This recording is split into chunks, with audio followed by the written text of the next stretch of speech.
evening, everyone. We're just about ready to get started. I'm ecstatic about the turnout. So glad to see you all here. There are plenty of chairs up in front, so as you're coming in, come on in.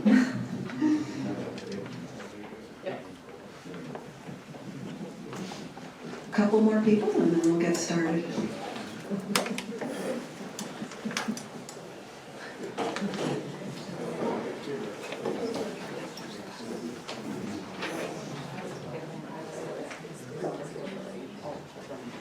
Okay, it's time.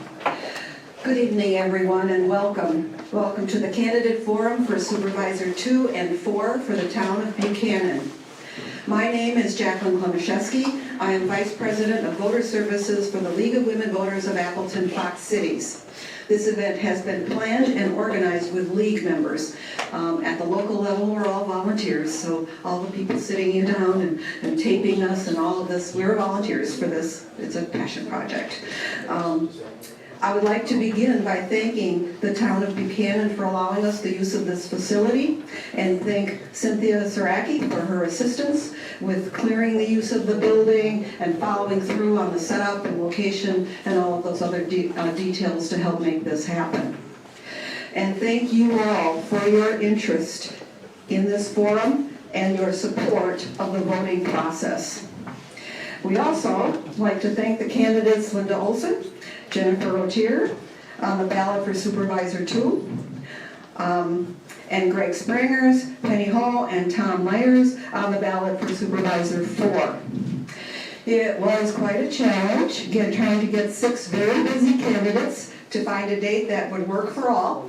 So we had a date for everyone momentarily, and then that went away. So I am excited that we have at least 5 of the 6 candidates here. Although, due to other commitments, candidate Sprangers is going to need to leave at 7:30, but we'll have an hour's worth of his opinions on the questions that we ask. Paul Knupel has a family commitment, but provided this statement for me to read. Okay, so these are Paul's words. Thanks to the League of Women Voters for putting this forum together. This is a great time to understand your candidates better and where their priorities lie. The town has had some growing pains and misaligned leaders that have put many of us in a position to decide how we would like to move forward. I continue to talk with the townspeople often and hope you reach out with questions to me and other board members. The future continues to look brighter each year.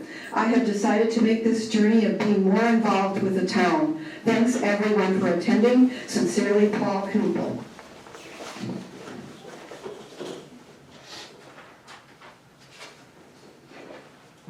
All these candidates are willing to run for office, and for that we're very thankful. We're grateful, and thanks to the audience for caring enough to be here,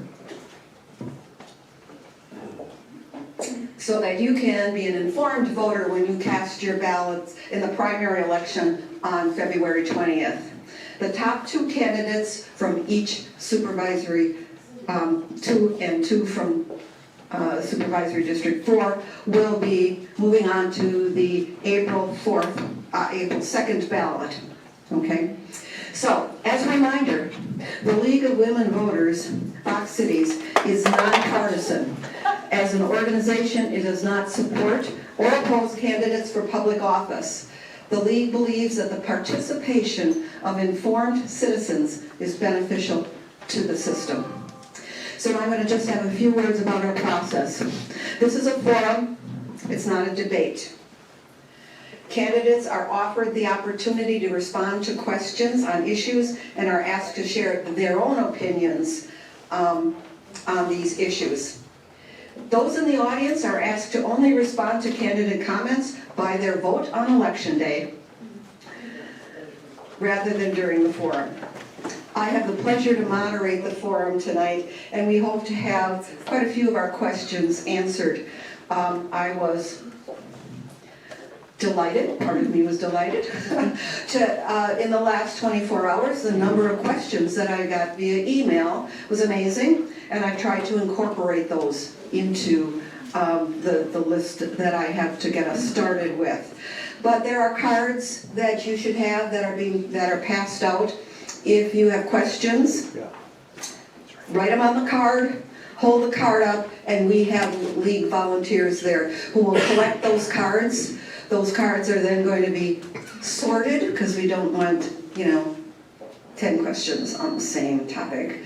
And they'll be worded so they're general in nature. And this, we will also be timing, and that's Julie here, we'll be timing the responses. The first response, they'll each have 2 minutes. And after that, it's 90 seconds that they'll have to respond. But you'll get to hear them all. And we do this not to cut people off, or to diminish the importance of the response, but simply to use our time wisely. Because I did the math, and we're already pushing 8 o'clock with the number of questions that we'll have. So I'm hoping to get to as many of them as I can.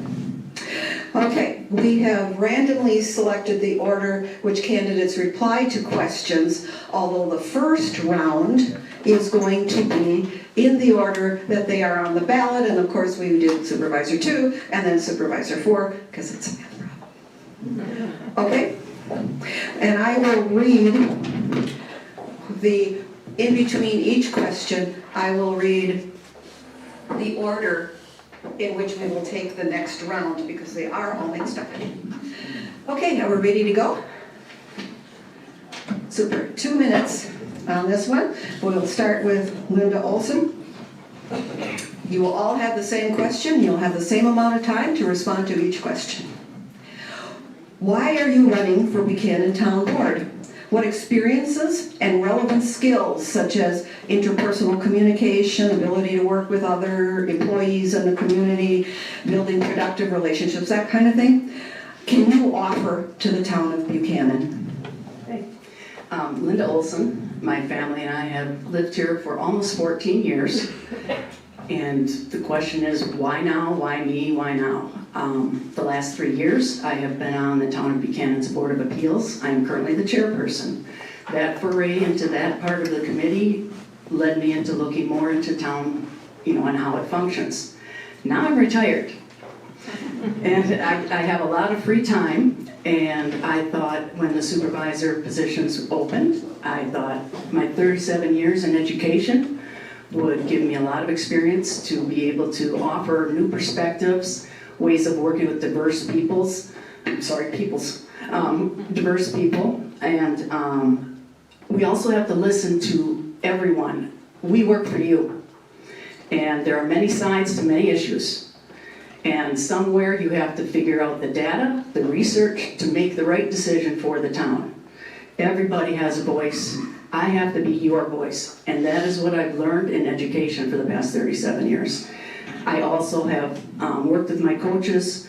They're the experts in the field. I find my experts, and I rely on them to give me the facts and the data that I need to make the right decision for you. Thank you.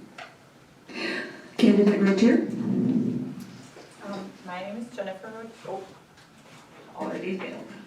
My name is Jennifer Routier. I just want to give a little background that I've lived in the town of Buchanan for almost 12 years, but I've been in the Heart of the Valley area most of my life. I currently work for Rawhide Youth Services as a fundraiser for at-risk youth.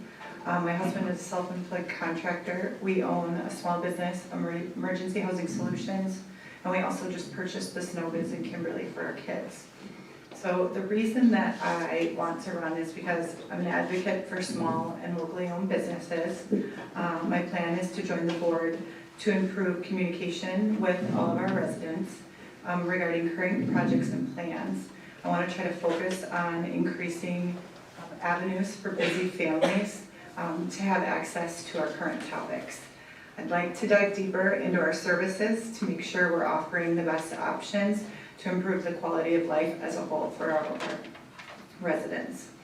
I want to be able to build a better process, collaborate with the residents, but also with the board members together to focus on continuous road improvements, fixing our drainage issues, improving our parks and safety for our families. Since 2019, I've attempted to immerse myself with the current state of our town and being part of the solutions I attend a significant amount of monthly meetings. Currently, I'm part of the Board of Appeals and as well contributed to our Parks Improvement Plan and that committee. We currently own multiple properties in the town of Buchanan, so keeping the tax rate low is a priority while bringing a new and a fresh perspective. Thank you. Candidate Springers. Hi, my name is Greg Springers. Former chairman, former supervisor, stormwater utility commissioner.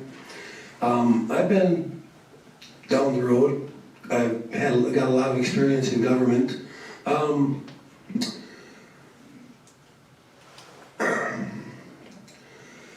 You know, back in the, I've lived in town of Buchanan practically my entire life, and I can remember we had the paper out back in the 60s, and we had 110 papers. That was all of Darwood, 110. When you think about that, how the phenomenal growth of the town of Buchanan and the village of Harrison over the last 40 years, once sewer and water came in, and it came with some growing pains. And you know, we're kind of in a situation right now where we need to improve our infrastructure, and we just don't have a lot of money to do it. And I think that's really one of our major challenges in the town.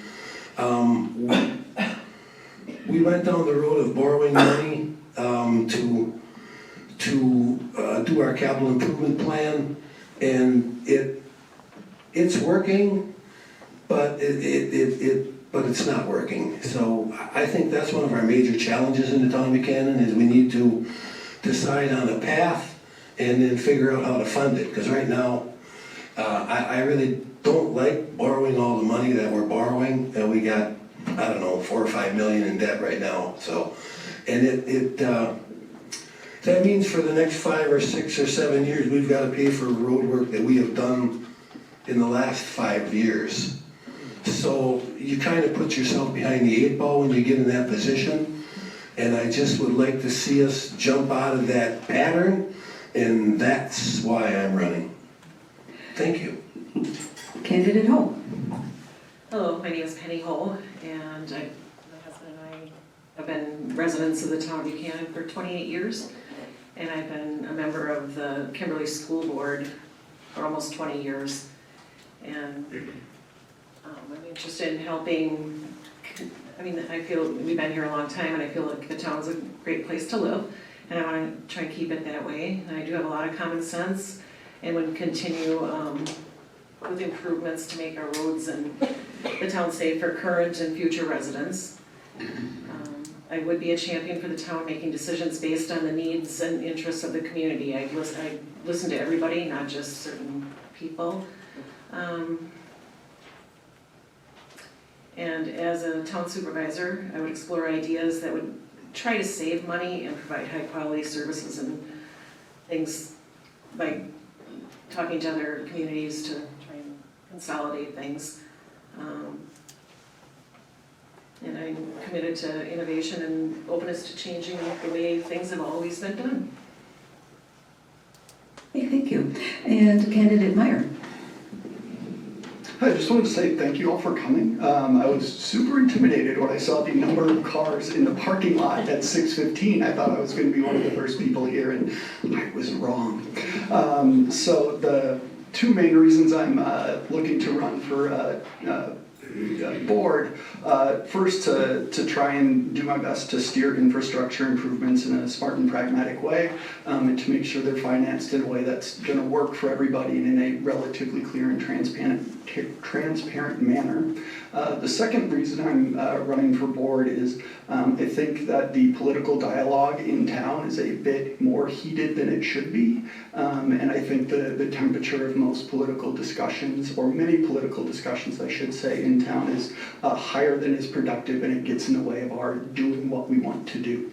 And so I think I could help in both of those areas. Just in terms of my personal background, I grew up in Appleton. I went to University of Minnesota for undergrad, and I got a degree in neuroscience, and I was in law school, and please don't hold this against me, but I was a lawyer for about 5 years, and I hated myself. And so I stopped being a lawyer in 2017, which was when I moved to Buchanan.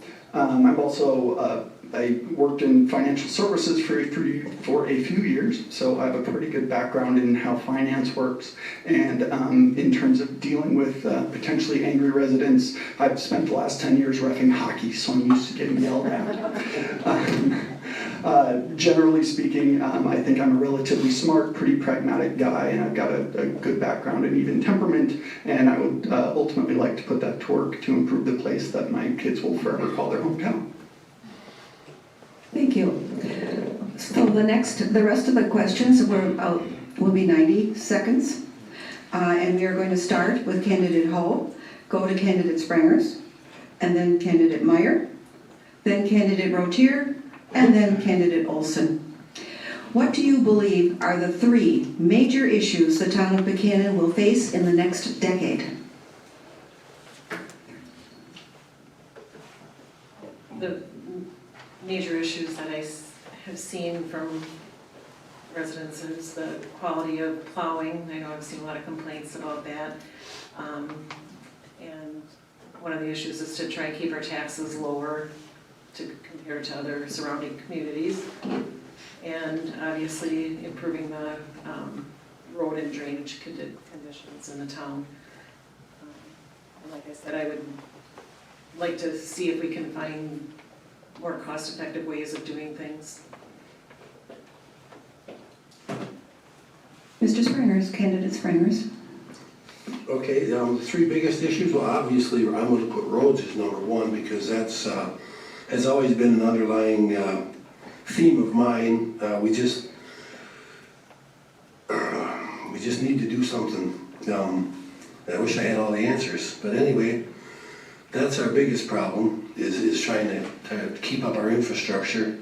Second biggest one, I think, is something we have no control over, and that's annexations. A lot of our land is getting gobbled up by neighboring villages and cities, and that's by state law. That's the way the law is written. So the town is in a poor position to fight them, but you know, anytime you lose a bunch of land, it's not a good thing. And lastly but not leastly, what's the third? Our relationship with the county is really what I'd like to see something done about. And they do a lot of work for us. We spend a lot of money with them, whether it's plowing snow, police protection, a bunch of different areas. We got highway and rebuild coming up, and the town of Buchanan put in a chunk of money to help out the county with that.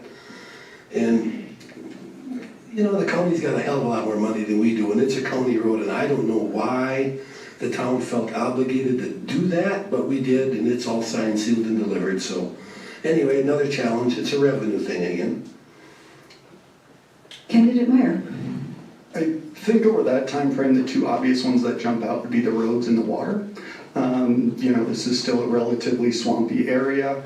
If you're not one of the streets that have had the curb and gutter put in, you know exactly what I'm talking about. Your front and or side yards probably have several inches of water in them for quite a bit of time, and it's using up a bunch of potentially usable space in your yard.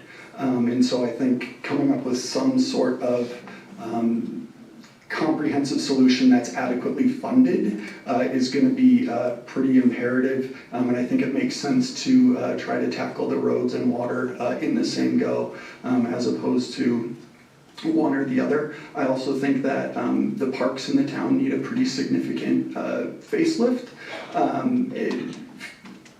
I don't know how many of you have school-age kids, but I live, you know, a quarter mile from Springfield Park, and my kids wouldn't go there because they called it the lame park. So that one's being addressed this year, which hopefully will turn out well. We just got some wonderful looking drawings of what that's going to look like. But I would like to see the other parks in town addressed meaningfully on a relatively quick time frame as well. And candidate Rotier.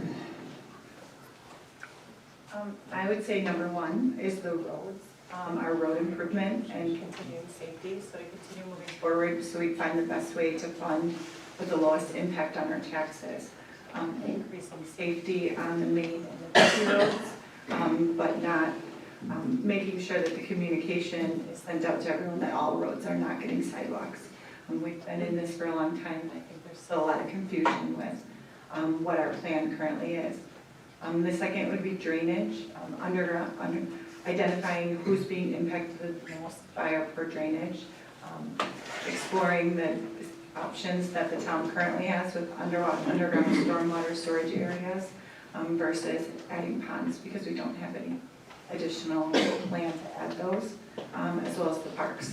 Our parks are horrible, and we have began the process to improve them and make them safe for our kids.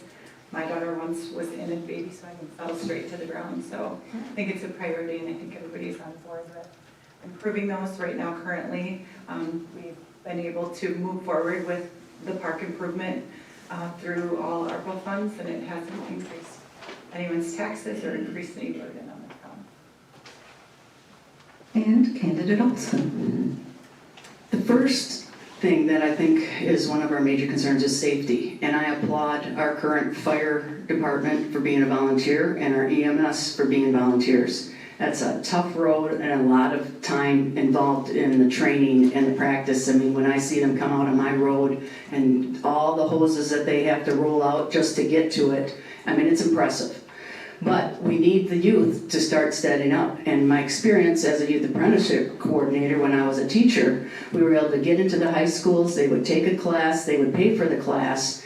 Once they passed the class and passed the test, they were able to get $500 back the following year. So that's one of the ways that I think we can increase our forces with that. The second thing is our roads and our infrastructure. There needs to be an objective, prioritized list based on objective criteria. And we can go, I mean, is it going to be a 6-inch pothole, 3 inches deep? Is that our priority? I mean, I know people have it in their head, but let's write it down so that it services all of our town. And then the last thing is, as Greg alluded to, is annexation. Yes, it costs money, but I do believe we can fight it. There is a community and environment defensive system that does not cause us to have to get a lawyer, $200 for the first hour, and then they can even, for just $1,000, give us a comprehensive plan and strategic plan to fight the annexation. We cannot lose our tax base. Thank you. Thank you very much. And I think I'll let everyone know you're all on board with all of these criteria, all of these major issues. I have received numerous questions on these. So the people who sent me questions, there are going to be more. You're going to have more of an opportunity to talk about those issues in a few minutes.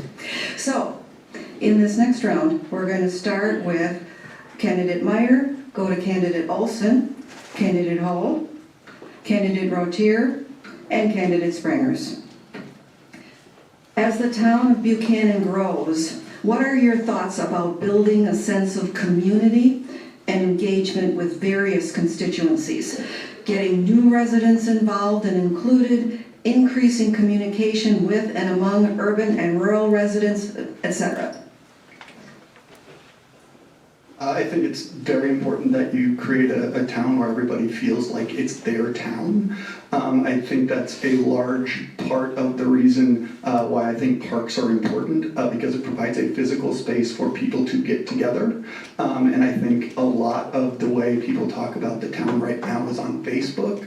And I think that's a problem because we're just screaming at computer screens.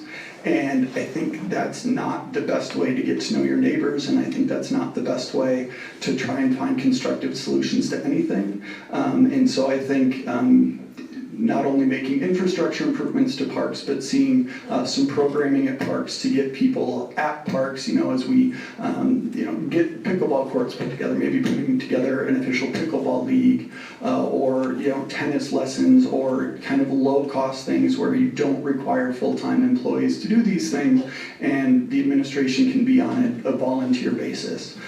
So I think they'd be things that you'd have pretty significant return on public dollars, and you'd get people interacting in real life in positive ways, in ways that they're currently not. Thank you. Candidate Olson. That was a really long question. Could you repeat it again? Sure. As the town of Buchanan grows, what are your thoughts about building a sense of community and engagement with various constituencies? Getting new residents involved and included, increasing communication with and among urban, rural residents, etc. Thank you. The 2020 census of the town of Buchanan, our largest population, 21% of that is ages 5 to 19. And from 17% were ages 50 to 59. Which gives us, from that 2020 census, about 6,857 people. And 79% of our people are owner-occupied, our houses are owner-occupied. I'm old school. I want to bring back the block party. You have the cul-de-sacs, easy to shut off, and you have the block party. It's very easy for somebody to play the music. You have pass a dish, and just, people aren't talking to each other anymore. And it drives me nuts, because I grew up, there was no computer, and we played kick the can. We knew to come in when the streetlights came on.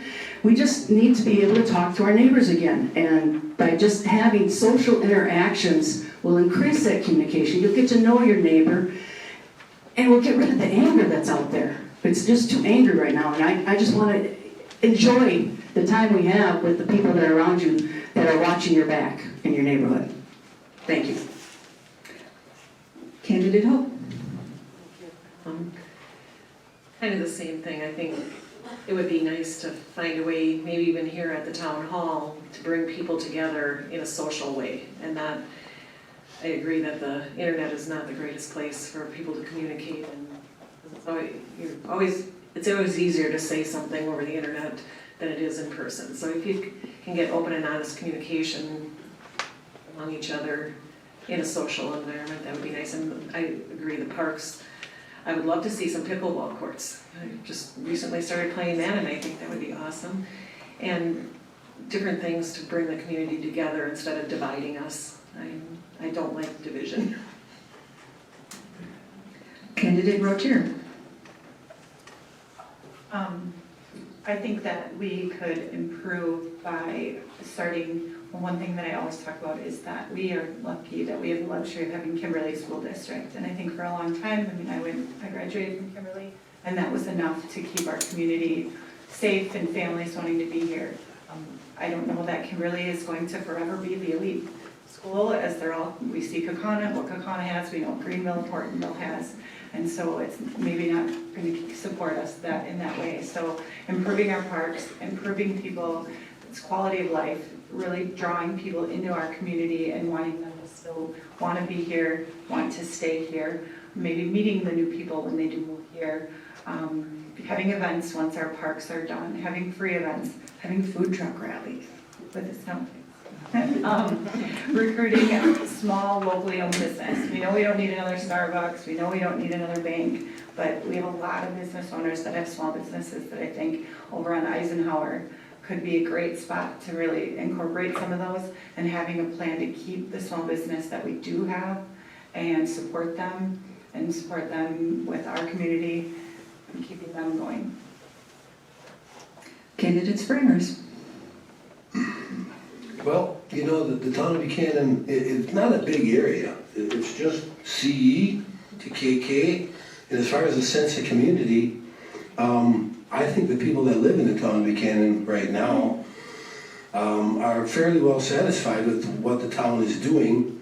I mean, you can always, say you put something more here in parks or something more on roads, but, I think everybody has got to understand when it comes to a lot of these big improvements, these big dollar improvements that we had, nobody fought Emmons Road more on social media than I did. I didn't think it was money well spent. It was $3.2 million. And we got a grant for it, and it's a beautiful road. For those of you that haven't gone down Emmons Road, it's a great road. Today, people using the sidewalks and people all over the place. If that's the way we want to go in the town of Buchanan, and that's what our capital improvement plan is right now, I would just like to see us do a better job of funding it, because borrowing $1 million and then paying $1 million off for a debt payment, to me, makes little financial sense. And if we're gonna keep going down that road, it's the highway to hell. I don't like it, and I just wish we could convince everybody to pay a little more dollars in taxes so we didn't have to borrow quite so much money. That's what it would take. Thank you. For the next question, we'll start with candidate Springers, go to candidate Hall, candidate Olson, candidate Meyer, and then candidate Rotier. What is your understanding of the annexation process and how does it affect the town of Buchanan? What can be done to prevent it? Well, in my previous 30 years of experience in town government, not much. All the laws are swayed towards the villages and cities. They have the right to annex because they can provide more services. That's what the state wants. So we're kind of between a rock and a hard place when it comes to annexations. When I was chairman, I was right involved with the Wolfinger annexation, and we ended up losing that property because, not because of the chairman, because they didn't like our lawyer and they didn't like our engineer. And really that's what, this developer, he can do what he wants. He had Kakana begging him, he had Combined Locks begging him. So, we didn't have, we were like a one-legged man in a butt-kicking contest. We didn't have a leg to stand on. So we sold it to Combined Locks. And Combined Locks made us an offer, and we sold it to Combined Locks because we didn't have a leg to stand on. We were in no position to bargain. And that's the way it goes, unfortunately. Candidate Hall. I have to admit, I'm not very familiar with how the annexation works, but I would definitely research that and discuss things with people in town how it works and try and make the best decisions for the town. Candidate Olson. Annexation could destroy our town in 20 years. And if we don't stop it, the cities around us are going to take it. So I alluded a little bit earlier to an organization called the Community and Environmental Defense Services. They have people behind them that can help small towns like us. There are 3 factions you can do. There's a political, there's a factual, and there's a legal. The political is the town board and voter support says no. The factual is there's science-based evidence that adverse effects of the project will be excessive to our community. And then the legal is those excessive impacts will affect us in a very negative way. And they are willing to come in and give us the strategy analysis that we need to prevent the annexation from happening. Not a lot of people know about this, but I really, really believe we have to stop the annexation, otherwise this town will cease to be. Thank you. Candidate Meyer. I think generally when you're talking about local politics, everyone making the decisions is ultimately politically accountable to their constituents. And so the best sort of weapon we have to fight annexation is make it politically unpalatable to do that. And you do that by making people happy being governed by the town of Buchanan.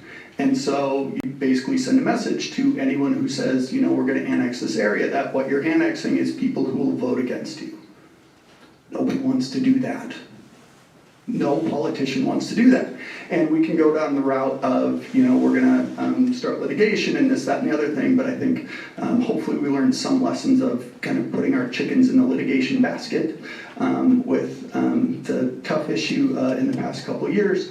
And so I really think ultimately the best weapon we have is to make the town of Buchanan as light as it possibly can be by the citizens.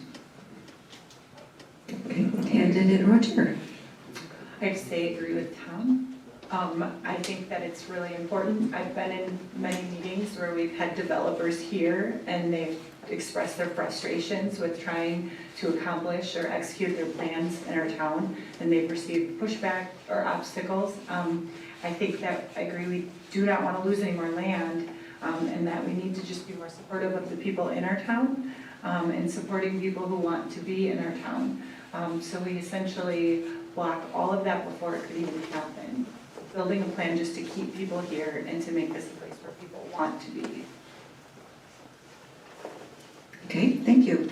This next round, we'll start with Jennifer Rotier, candidate Rotier, go to candidate Meyer, candidate Sprangers, candidate Olson, and candidate Holm. What is your understanding of the town's debt ceiling, and what is your position on leveraging debt in town government, particularly for capital improvements versus referendum?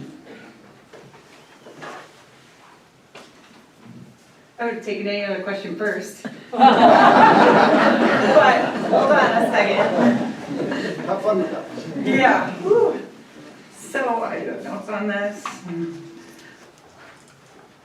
So currently, my understanding with the debt ceiling and our rating, so we are in a position where we can incur 25% of the debt that we collected taxes, is my understanding.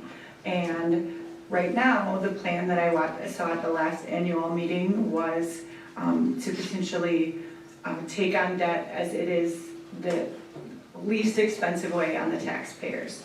So the referendum process, from my understanding, I'd like to explore the option of a referendum and elevate. I do know that it could elevate the cost in the long term and the requirements to execute that, so for the improvement plan. So if a referendum is the most effective way, I can't say that it is or isn't. I want to take the time to be able to research and see. But in regards to our debt, taking on debt for the taxpayers, from my understanding, will be the least expensive throughout the long run for this process. No matter what we do, even if we improve our ditches and just improve our roads, it's more money than what we currently have accessible each year now. So one way or the other, we're gonna have to incur some type of debt or a referendum. So regardless of the plan, I wanna follow through with one of those and see which is the least expensive for our taxpayers and which is the smallest burden for everyone here that lives in our town. Thank you.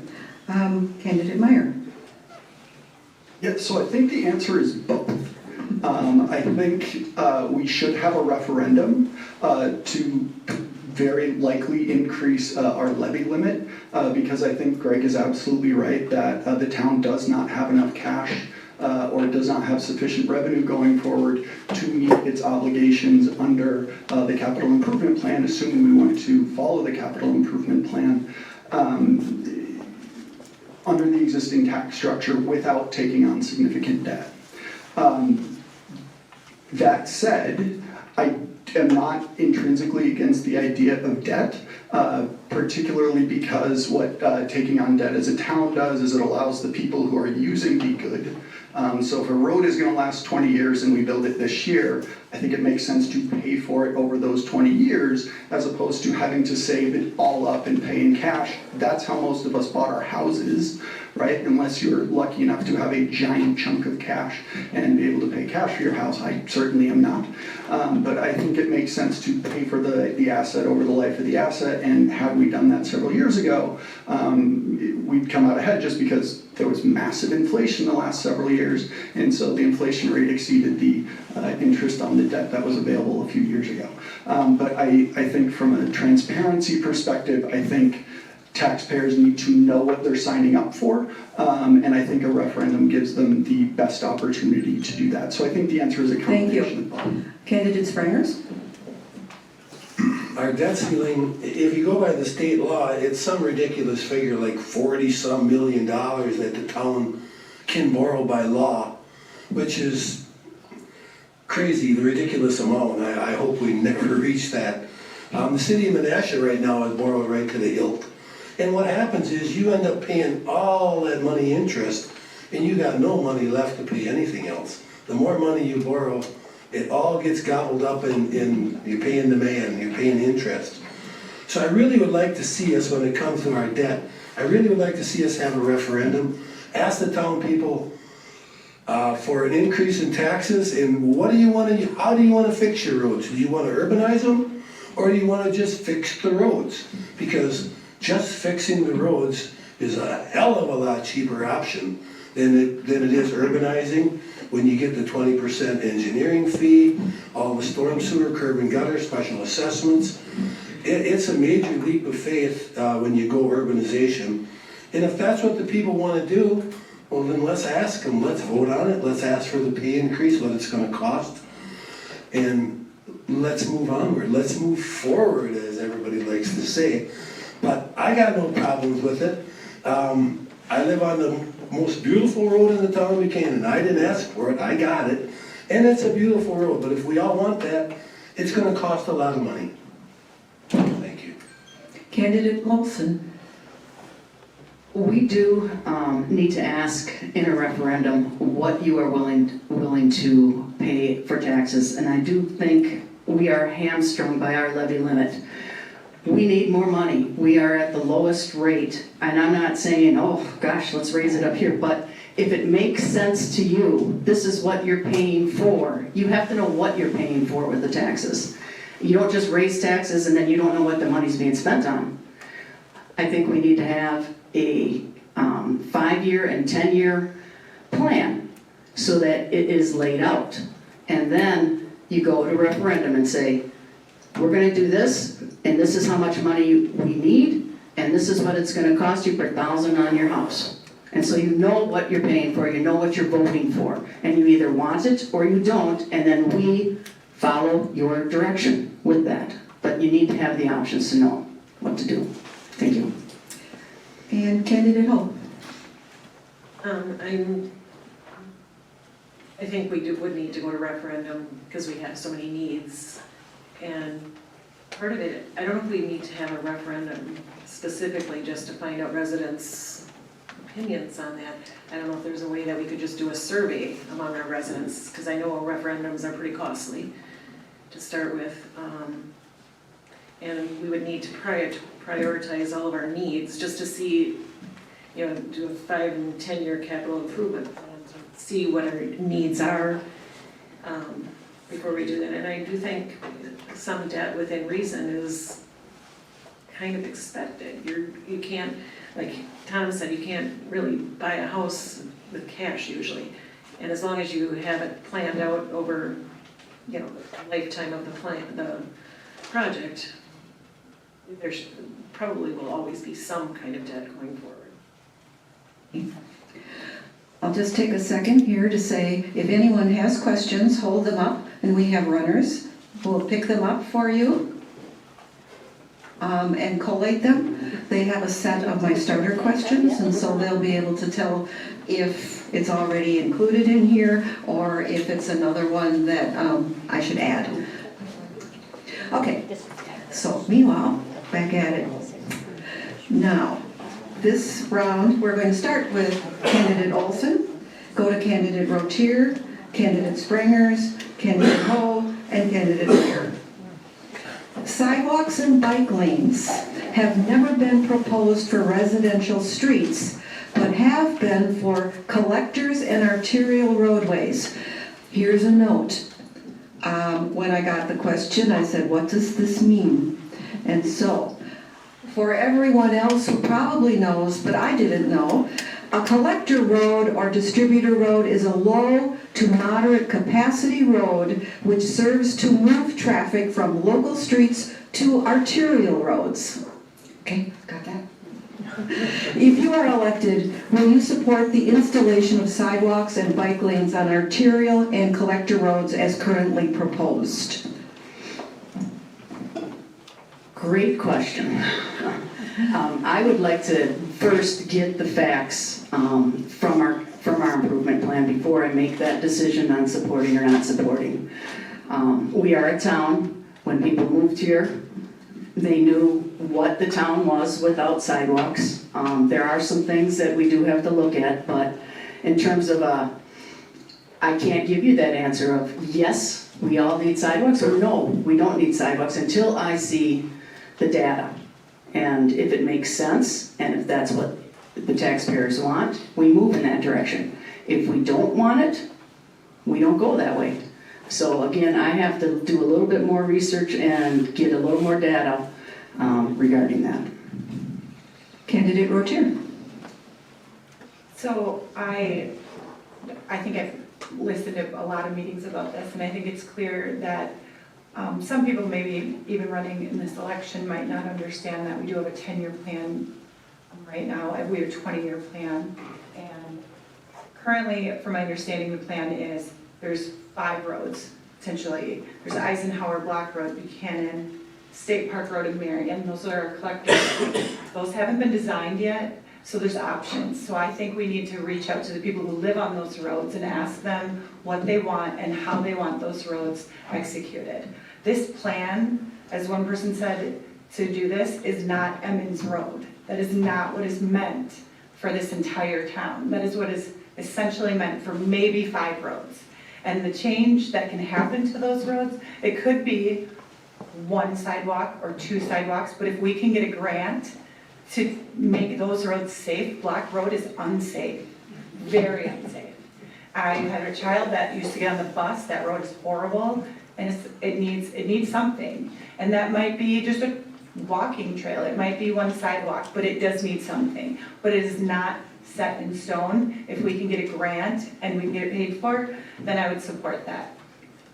Thank you. Candidate Springers. Well, it all comes down to money, boys and girls. And when you talk about urbanization, I think Emmons Road was 3.2 million. It started out as, and it ended up right around 3.5. That was for roughly a mile. Now let's look about 20 years earlier. I was on the town board when we redid Emmons Road. The county came in, and I believe it was right around $100,000. They just ground it and put down a new surface. So when you look at the dollar difference between just fixing a road and urbanizing a road, it's quite a difference financially. If you don't urbanize, you got no engineering, you got no property to purchase for detention ponds. You don't wreck the infrastructure, so the water department don't have to raise your water bill another $20 a quarter like they did on Emmons. And if we do Block, the last numbers I saw was 3.5 and 3.6 million for the 2 phases. Well, that's $7 million. Where the hell is the town gonna get that? We'd have to borrow it. And you know what happens if we borrow it? Right now, we're paying $900,000, which is what we're borrowing a year. We're borrowing $900,000, we're paying $900,000. So we're gonna be borrowing $1 million and we're gonna be paying 1.3. You see where that goes? You don't need a degree in economics to see that that's a dead-end street. So really the referendum is the way to go. The town needs more money regardless of what we do. I think we should let the people decide how we want to handle it. And Candidate Ho. I really, truly like all the improvements that have been made so far. I use the sidewalks and the trails, and it's nice that they connect different areas of the community. I don't know that I would support having sidewalks on every street everywhere. It would depend on the cost and what the community really wants. You'd have to figure that out. But I agree with Greg that it's, all of it, no matter what we do, it's gonna be costly. There's nothing that comes cheap anymore. But I definitely don't think we need sidewalks on every street in the town. I think the ones that we have so far and the ones probably that are planned are probably pretty necessary to keep the community together. Candidate Meyer. I do support the sidewalks and bike lanes on the major roads. I agree with Ms. Rotier that they do create that the current state of roads creates a safety issue for our kids. I don't know how many of you are out at about 6 in the morning throughout the winter, or 6:30, excuse me. 6:30 is about when kids who are in middle and high school are waiting for the bus. We don't have street lights. And they don't wear particularly bright clothes. And by the way, 16 and 17-year-old drivers who don't really know what they're doing are out on the roads at that time. And I really do think that not having those kids having those kids on the street instead of on a sidewalk in places where people going fast is creating a situation where it's a predictable tragedy waiting to happen. I also think that sidewalks do improve the quality of life on main roads. They create a much more accessible community for people to get around in. And so I do support them going in. However, I'm not 100% sure on that funding mechanism in the current capital improvement plan. One thing I do think is unfair is if people are going to be getting sidewalks in front of their house, I don't think they should be entirely funded by special assessment because I think that's unfair. I know when Appleton did them years ago, that's the way they funded them, was with special assessment, and I think that's unfair to the property owners since they're the ones who are going to have to go through the burden of shoveling them anyways. So I think that should be paid for with general tax funds.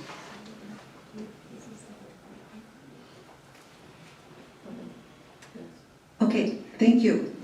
The next round, we'll start with candidate Hull, go to candidate Springers, candidate Meyer, candidate Rotier, and candidate Olson.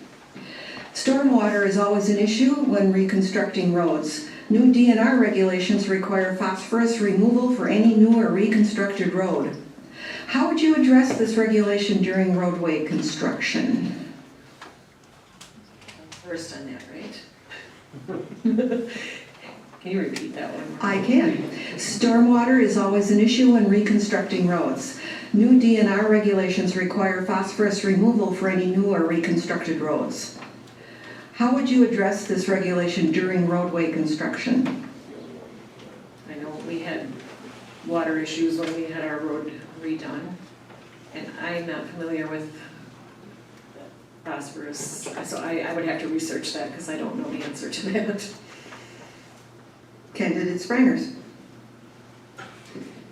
Well, phosphorus reduction it's a big deal. It costs a lot of money for the engineers to design. Generally, you got to design a detention pond, whether it be above ground or below ground, and it's required when you increase the impervious surface of a roadway. So if you just fix your road, you're not required by the DNR to do any phosphorus reduction or anything. You can just fix the road and you can go about your business. If you're going to add curb and gutter and everything else, then you need phosphorus reduction. And then you get into the whole extra money, extra engineering, and it gets expensive. The town wasn't designed for urbanization, curb and gutter, so no land was set aside for detention ponds. So we end up having to buy property. We bought a couple houses over here for our yard transfer site, and we put a detention pond on there. But there really is no places for detention pond when you get back behind the town hall. Here you go east. So the town will end up having to buy properties, potentially houses, and tear them down and dig a pond. And then that's what it involves. That's how you reduce phosphorus. There's no other way to do it.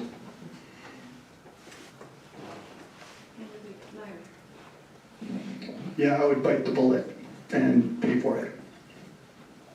That's it. Candidate Rotier. I know that phosphorus is expensive to remove, but I would rely on our town's engineers to build a process for us and obviously try to do it as least expensive as we can. There isn't a lot of room for ponds, and so that's why the town is currently using underwater stormwater storage, so that it would eliminate having to purchase land and tear down houses in certain situations. So, and again, I would absolutely rely on my engineers and for the people who, this is their lane. And candidate Olson. I think Jenny looked at my answers. I would leave it to the experts. The engineers need to come to us with options and what the cost is associated with it. And then we have to look at, again, the data to figure out what's the right thing to do. You rely on your experts.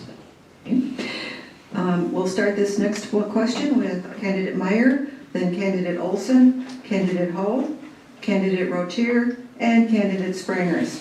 This is similar to the other one without the phosphorus. This deals with many of the ditches in Buchanan don't drain. Do you support rebuilding the ditches to hold water as they currently do, or should storm sewers be installed to correct the problem? How should the town deal with drainage issues? I'm a fairly strong proponent of storm sewers. The primary reason for that is we've tried ditches, right? We've tried it. Doing the same thing over again and expecting different results is the definition of insanity. All right, and any alternative that involves, well, we have rules, let's enforce them this time, requires the creation of what's fundamentally the ditch police, right? Do we want to have ditch police? Do we want to be calling on our neighbors, oh, so-and-so didn't cut the grass in their ditch, oh, so-and-so let a ball go in the culvert, right? Like, that's not a world we want to live in. I don't think anybody does. I don't like that it costs a bunch of money to fix it either. I like low property taxes too, but I just think that storm sewers are the way to go to make sure that everybody's property values stay high and continue to improve going forward, because ultimately, the biggest investment most of us here make is our house. And we want to be able to sell it for top dollar when that day comes, and I think storm sewer provide the best opportunity to do that. Candidate Olson. Again, I would want my engineers to come back with a plan. This is how much this costs, this is how much this costs, this is how much this costs. And then I need to find out what you want to be done and to support that. There are advantages to doing the storm sewers, but there's also advantages, of redoing the ditches. It's just a matter of, I need to see the layout and the expectations from our engineers.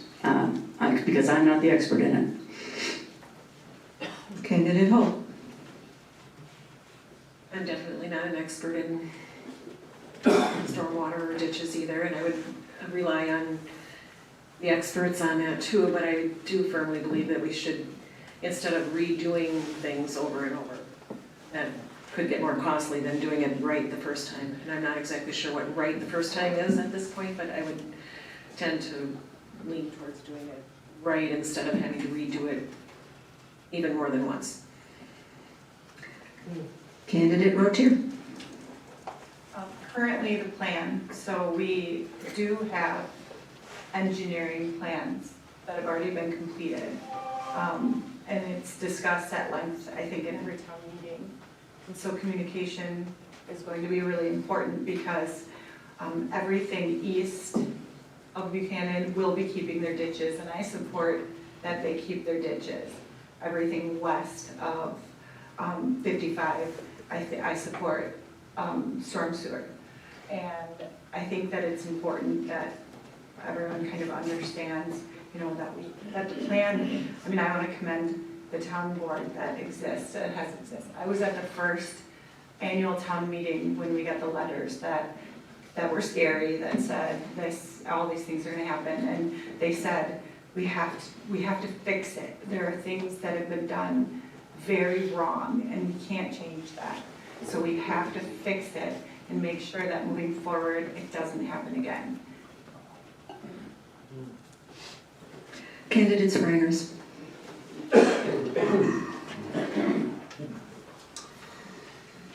I hate to beat a dead horse, but I'm gonna go right back to the referendum thing.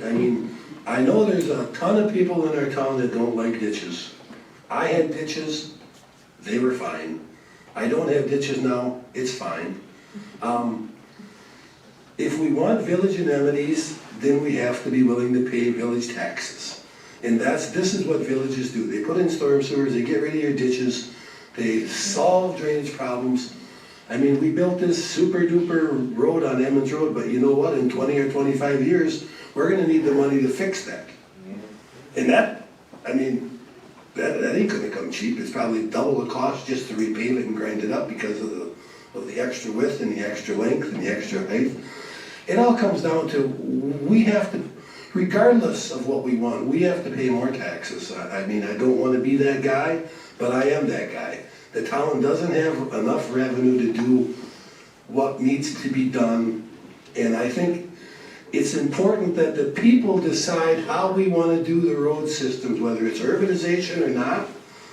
And that's the American way. That's what democracy does. They vote for it. Not 5 people up here saying we're going to spend $85 frickin' million, excuse my language, but let the people decide. If you guys just want to fix the roads, it's going to save us a ton of money. Yeah, we're going to have wet ditches. Yep, every time it rains, they're going to be wet. Thank you. The next question, we'll start with candidate Sprangers.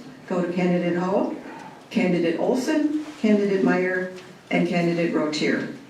What should the town of Buchanan do to maintain or improve safety, meaning police, fire, EMS, etc.? Well, we already have a very competent EMS and fire and police. Actually, we got more police department personally than I think we need. But 20 years ago, I voted to put them on there, so that's kind of an irony of town government. But I don't think that the town has a problem when it comes to our fire department. I mean, and our EMS and our police department, all of our safety services. Really, when it comes to safety, I agree with Jenny. A lot of the roads we got, they're narrow. You know, you don't want your kids biking down Block Road. You know, you don't want your kids biking down a lot of our roads because there's only a 2-foot shoulder. And again, I think the people should decide it. One way or another, I really do think that people should decide how we want to go and how much we want to spend. Because the town needs more money. I hate to beat a dead horse, but that's my message, folks. If I get elected, that's what, I'm not going to vote for debt, which means until the people approve whatever we're going to do, I will not vote to borrow any more money because I do not feel that is the way to go. Because it's a dead-end street. We're not going to be able to urbanize the whole town with borrowed money. It just ain't going to happen. Oh, and thank you folks for coming. I appreciate your support. I got to bow up on previous commitments. Thank you for spending this time with us, candidate Sprangers. Go town Buchanan. Candidate Ho. I believe we do have a good volunteer fire department and rescue department, and I think that's really important for safety. But I do think I'm always interested in checking out new ideas for improving safety in the town. And it might be, like Greg was saying, everything that we want to do to improve everything it's all going to cost money. So we always have to look at the pros and cons of that. But I would like to make sure it's a safe place to be for our kids and for Candidate Olson. Well, safety is one of my passions. The Allegheny County Sheriff was my football coach, and I also was able to develop a lot of relationships with a lot of the sheriff deputies as a assistant principal. You know, that's where all the troubled kids, I have to work with them, and so sometimes I'd have to talk to the sheriff deputies, but they'd also train their dogs in our building. I'd like to continue our great work with them. We do have some possibilities, especially with the fentanyl crisis. It is in our town.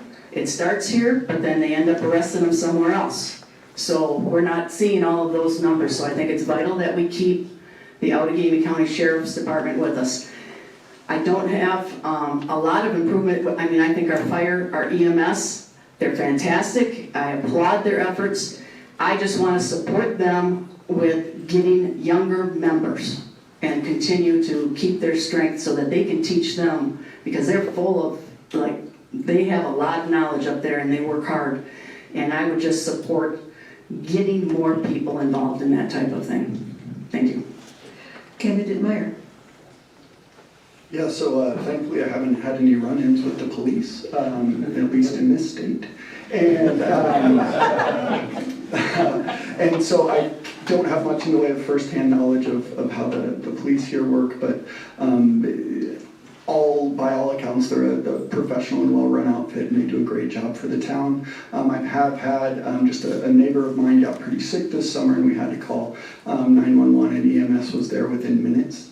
And so I cannot say enough good things about them. And like Ms. Olson said, I think our all-volunteer fire department does a terrific job. I think our real job on that front is kind of maintain that, make sure they're happy that we're providing them with what they need, and then, as she mentioned, just make sure that there's a pipeline of fresh new people who would like to come in and create some sort of continuity as the current volunteers move on to other endeavors.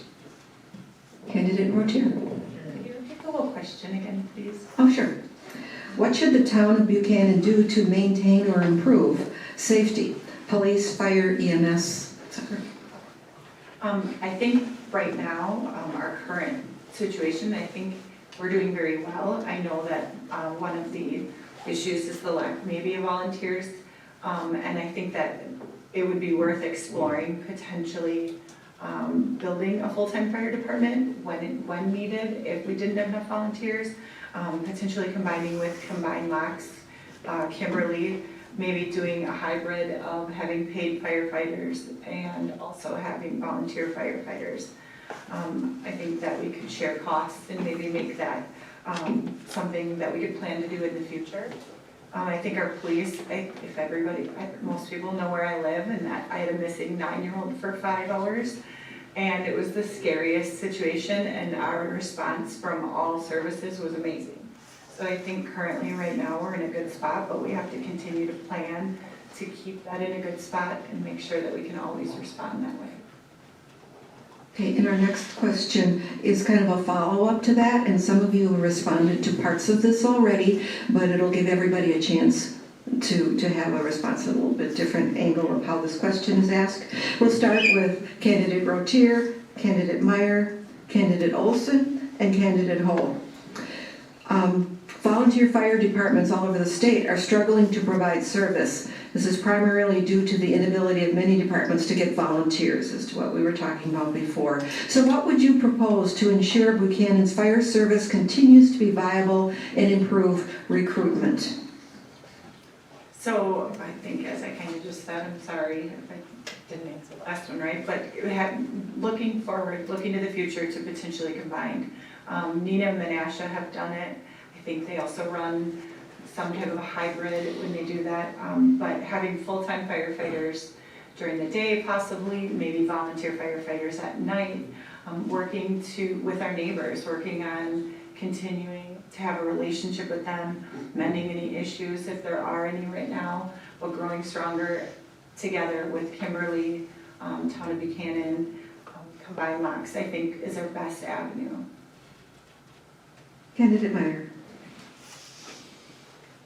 I think with any volunteer organization, the best marketing that any group can do to grow itself is making sure that the volunteers themselves are happy and feel fulfilled, because people who are happy have what they want and feel fulfilled, like telling people about how happy and fulfilled they are, and they're fairly good at convincing others to join what they do. So I think kind of item number one is just making sure that the current firefighters have what they need and feel good about what they do, and feel appreciated. Beyond that, I think the suggestions about training programs in schools and then a cash incentive on the back end makes a whole bunch of sense for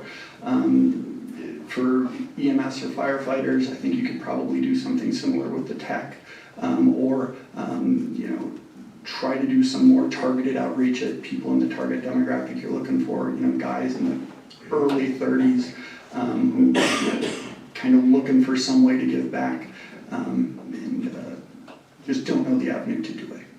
That would be my suggestion. Candidate Olson.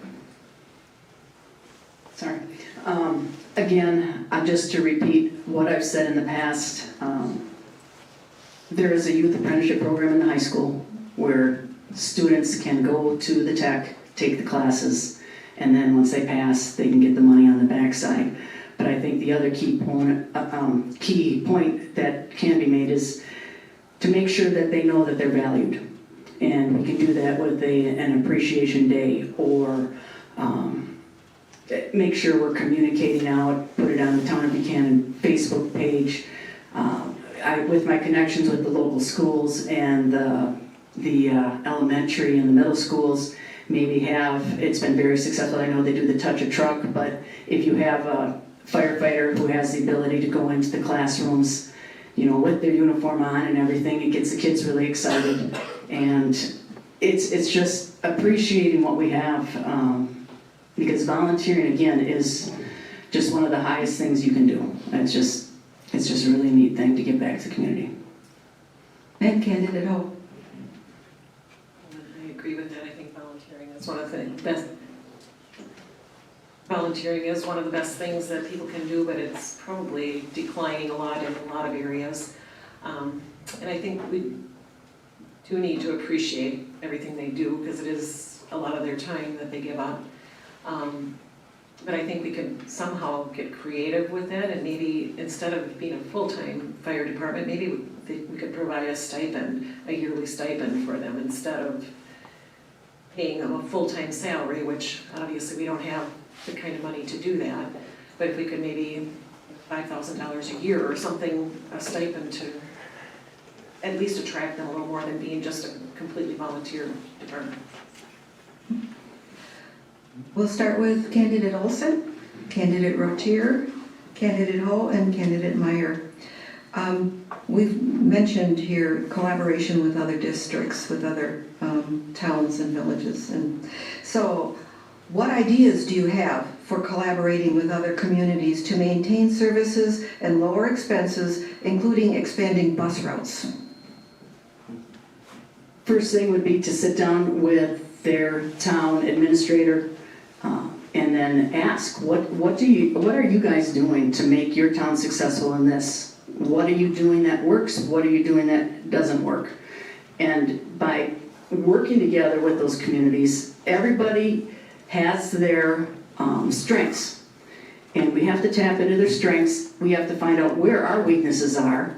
And we have to make our weaknesses our strengths by using their expertise in what they do well. So I would absolutely want to sit down with each board in our area, sit in on one of their board meetings, and then have that visit with the town administrator and the town board to find out exactly what they do and what they feel works. Candidate Rotier? I think the collaboration is really important. I think historically we have had some obstacles doing that. I'm not familiar with the reasons why. I don't really think the reasons why in the past are even important. I think that's important that moving forward that we work better and we do better. We probably have the best opportunity now considering the administrator for Kimberly used to be our administrator. I have talked to Maggie several times while she's been in Kimberly, and I think if there's ever time for us to connect and to be able to utilize some of their services or to team up and get some help, it'd probably be now. I'd continue obviously also to reach out to Combined Locks and try to work that relationship for anything that we might need in the future to extend. If you mentioned bus routes, were you referring to public transportation? Yes. So, I mean, if there is a need, I haven't done research on that, but obviously if there is a need in our area to expand that we would try and utilize their resources.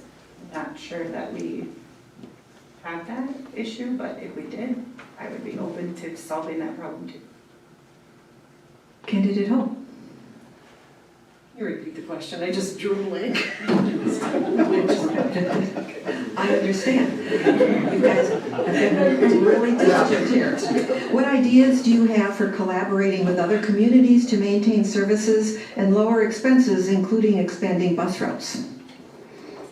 I do firmly believe that there's a lot of opportunities to collaborate and pool your money together, even to buy different things, like in different areas, like on the school board and things, to combine with a different community to purchase, I can't think of anything specifically, but to lower the cost if you buy in quantity, that you can work with other communities to do that, and to try and provide better services. And I love the idea of trying to find out their best practices so that we can improve. Candidate Meyer? I think in terms of individual services, I think most neighboring towns are probably operating at or pretty close to capacity. You know, I don't think anybody in those towns is going to be saying, hey, we've got this awesome snowplow, let's let the neighbors use it so my constituents who paid for it get their street plowed a little later in the morning, right? I think that's going to be a pretty tough sell. I think some of the low-hanging fruit could be, you know, outdoor recreation stuff. We could talk about creating some sort of designated bike paths that would connect several different communities, sort of things like that. In terms of bus routes, I mean, I think the obvious place you'd look would be the Valley Transit. I think they have one, maybe two routes that go through town, but I think it's just one. And it just runs up and down Eisenhower, if I remember correctly. So if that's something that we look to expand, I think the first thing you'd have to do would be create a place where you can put bus stops. And there aren't very many roads currently where you could do that. And so I think we're just kind of infrastructure limited there because the place you put a bus stop is currently a wet piece of grass that's a couple of feet below the surface of the road. So I don't know that bus stops are a realistic option in the near future unless we went with the urbanization route on our roads. Thank you. We'll start with candidate Hall, candidate Meyer, candidate Rotier, candidate Olson. I feel like we've come full circle here with all of our what are the most important issues in the town of Buchanan. What are your thoughts on the development and maintenance of parks and greenways for the town of Buchanan, and are they accessible for everyone? Did I get to go first? I think it's candidate Hall. You get to go second. I really think it's important that we improve our parks and recreation, and for one thing, to make, like we talked earlier about bringing the community together, and the better places you have to play, the more you're going to see people. And, repeat the rest of the question. Sure. Your thoughts on the development and maintenance of parks and greenways for the town of Buchanan, and are they accessible for everyone? I don't believe they're all accessible right now, but I think they should be. Everybody should be have access to them. And I think with parks and things, I think there's different grants that you can apply for, and I would think that would be a good thing to really look into so we can not have more put on the taxpayer. Candidate Meyer, would you like to talk to this question? What are parks? I'm not sure. Yeah, what are all those things? No, I am a huge proponent of parks in the community. The primary reason, and this is selfish, I think they improve everybody's property values. When I was looking to, where am I going to buy a house? It's, well, can I walk to a park from there? Right, that's a question a lot of people ask, particularly that's a question a lot of people ask if they have young kids. And one of the big selling points in this area is it's in the Kimberly School District, and that's a selling point to people with school-age kids. So I think maintaining and supporting a good park structure is really helpful in making sure property values stay high and hopefully push them a little bit higher. I also do think they provide a wonderful opportunity to get outside and meet your neighbors in real life. They present a great opportunity to be a point of public pride where people can get together and say this is a great place for all of us to be together. I know I've been on the Parks Committee since it started, one of the main pushes of what we've been doing as we've been designing Springfield Park has been to make sure that it is accessible and that there are accessible options. And so the surface that's been proposed at least is very accessible, and there are some pieces in there that are specifically being ordered to be handicap accessible. So, thank you. Candidate Rotier. I think I would just like to start off by saying thank you to Tom for leading the Parks Committee, and just to show how important it is to our community. I think that I've seen almost every single person that is in the Parks Committee is here tonight. So it goes to show how important it is to our community. Currently there is a plan. I'm pretty proud to say that they have made a design that Springfield is starting right soon, if that's correct? So phase one of Springfield started this past fall. We took the old equipment out and drain tile was installed, so hopefully the water issue in Springfield Park will be pretty meaningfully addressed, and with this warm weather maybe we'll have some grass in spring. And then phase two is going to be going in this coming spring and summer. Thank you. So it's getting done and it's been prioritized, and so there'll be the Town Hall Park has received their new equipment. Hickory Park, I know they started making a plan. I know that there's been a request for sponsors, and I know that as of right now, the only funds that have been used are ARPA funds. So again, like you said earlier, I don't think it's been a cost burden on the town yet. I don't know what the future holds, but as of right now, they've been very fiscally responsible, and one of the members on that committee does have a family, their child that does have special needs, so everyone has been made very aware and tried to incorporate everything that they can to make sure that everyone can use these parks. It's definitely been a high priority. Candidate Olson. Well, this is one of my passions. Actually, one of my undergraduate degrees at La Crosse was in recreation administration. So I think parks rank very high in there. In fact, my internship was developing a park in the Rochester, Minnesota area while I went to school in La Crosse. Kudos to the town for having a parks committee started. I know, like I said, I worked at Freedom and we just started a parks committee because we needed one. And kudos to Buchanan for getting that started way back when. There are ways to get some grants. I know the Kiwanis has a grant to help out with equipment and that type of thing. We can have community members put the equipment up and build the equipment. It does need to have some handicapped accessibility, but also we have to be wary that we don't do all the bells and whistles. Vandalism is prevalent. I mean, they're stealing stop signs out in the country on us. I'm worried about the vandalism that could occur, so we'd like to start with the equipment and make sure that we've got, we've got to get some field cameras out there or something, because I'm worried about, the destruction on that. But we do need to continue to develop the trails, the bike paths, walking paths, a place for people to just sit and relax and enjoy. So absolutely, it is one of my passions to see happen here.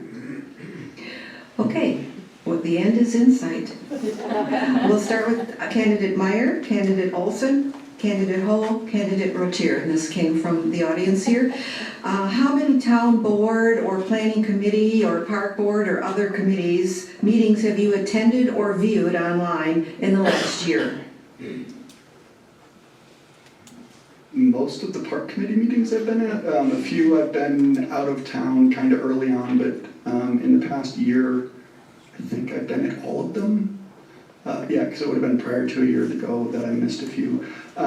So all of those, and then I've been to several of the town board meetings in my role. I'm basically the liaison between the Parks Committee and the town board. So I've been to 4 of those meetings. Candidate Olson. I believe I've been to at least 4 board meetings within the last year. Obviously, town of Board of Appeals, every one of those that I was for the last 3 years, but I know you're talking about in the last year. So I think, yeah, quite a few actually. So, thank you. Okay. Candidate Hull. Probably in the last year, I have been at maybe 1 or 2. One, it might have been longer ago than that, but I do have 2 meetings a month for Kimberly School Board that I attend, so I haven't, it's hard to get to a lot of them, but I like to come to them. This is the last question. How excited are you? Oh, I'm sorry. I want to answer this one. I have attended almost all of the board meetings for the last year. I've attended all the appeals meetings, since we're part of the appeals. Probably 90% of the town meetings in person. I recruited for the Parks Committee, and I attended for the first 4 months, I would say, but due to a conflict with a board member, I chose to resign from that committee. But now we'll be part of it again. Okay, thank you.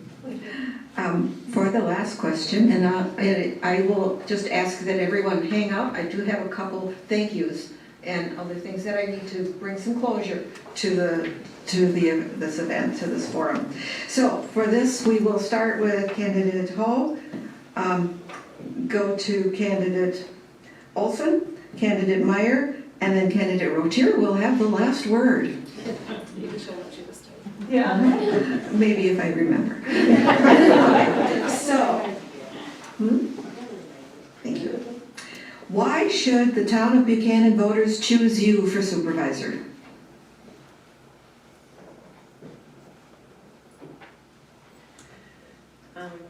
I feel you could vote for me. I'm an honest person and I will collaborate with people and listen to the community to try and make the best decisions for everybody. And obviously I went through COVID on the school board and I know for a fact I can't please everyone every time. It doesn't work. But I will try to do the best I can to be your voice and do what the community wants, not, I don't have an agenda, put it that way. I am not here, I would be here to be your voice. Candidate Olson. I think I'm a good candidate to be on your board because of my 37 years of experience in education and my commitment to the time involved to doing a great job. It's not about who's right, it's about doing the right thing. And in education, it's very similar to a town board in terms of you're working with a wide variety of people.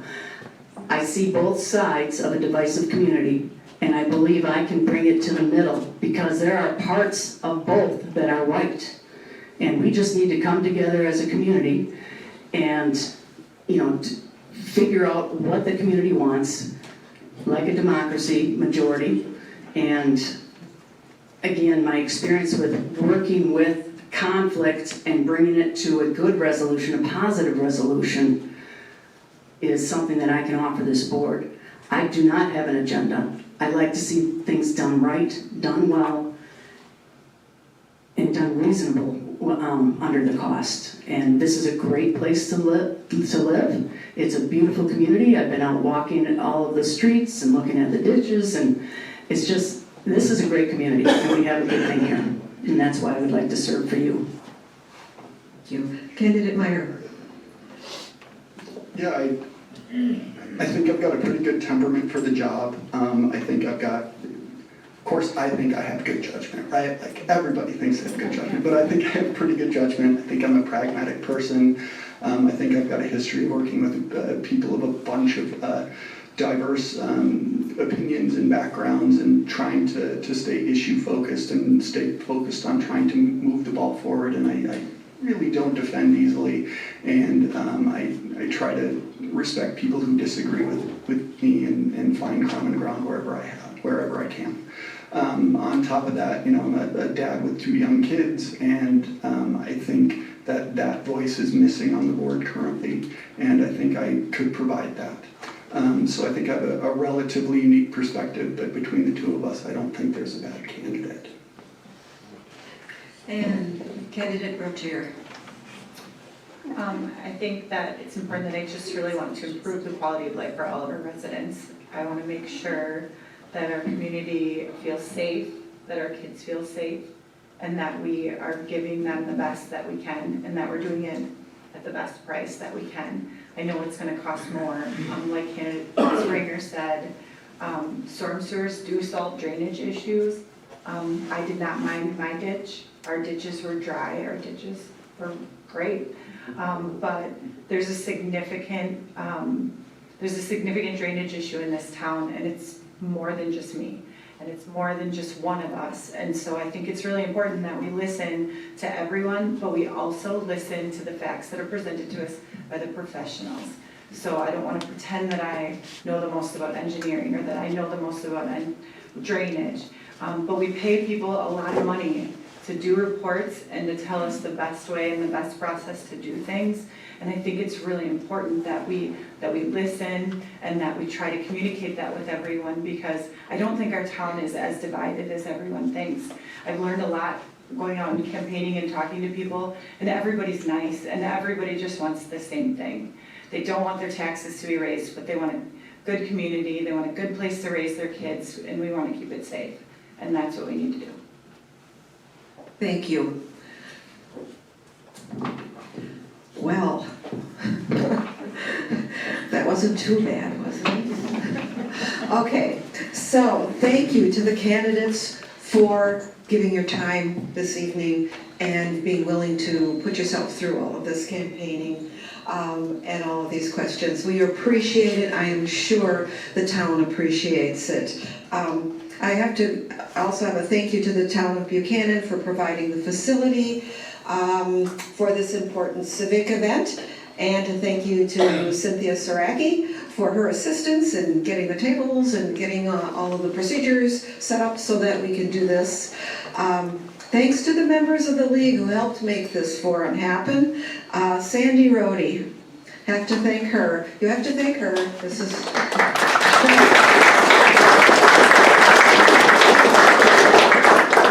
She is a league member, and we are the League of Women Voters Appleton, and recently added the dash Fox Cities. Hey, Fox Cities. And she was the first one to say, hey, if you're Fox Cities, come to the town of Buchanan. We have a lot of candidates that we need to get to know so we can decide who to vote for. And that was our goal, and I hope that helped you today to kind of sort through all of the issues and decide ultimately who on February 20th, primary, you vote for one in each supervisory district, and then the top two are going to be on the April 2nd, and then you have to figure it out again. Also to thank Julie, our timekeeper here, to thank Jerry and Jean Roberts for coming. She helped with the sort questions, and Jerry did the taping here. And for Cindy Carter, Cindy Filona, and Sarah Kampanik for greeting and collecting cards. I'm almost done.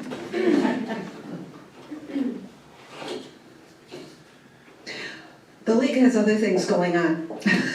So I just want to promote two of them. One of them is an environmental justice systemic problems collaborative solutions, which is on Tuesday, February 13th. You can just go to the League of Women Voters Appleton Fox Cities website and find out more about that. And then something called Making Cake and Truth Evolution. It facilitates dialogue around race, class, and equity. It'll be held in the Kimberly Clark Theater, and you register through the PAC website for that. So the other thing I want to encourage you to do is we have information on Vote 411. Vote 411 is a website that is sponsored by our National League.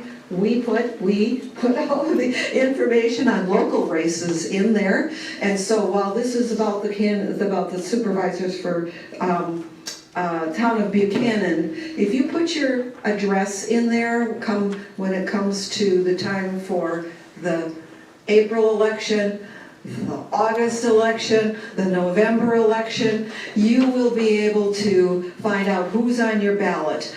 And what we've done there is we've asked those candidates questions, and the same set of questions, and so you can bring up both candidates, read how they answered those questions, and figure out which one you think you want to vote for, which is our attempt to get through the mis and disinformation and provide information to voters. Okay, so reminder, February 20th, and spring election, April 2nd. Have a great evening, and thank you for coming.